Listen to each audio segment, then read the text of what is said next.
It's one of the loopholes in the law.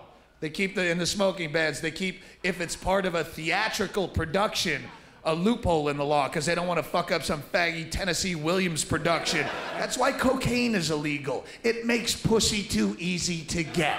They can't have it. Drugs expanded my imagination and it made me think outside of your fucking reality, and cigarettes gave me the patience to sit and write those thoughts down, and alcohol gives me the courage to stand up here in front of you judgmental pricks. I can fill 3 CDs worth of just the Christian bashing alone I've done over my career.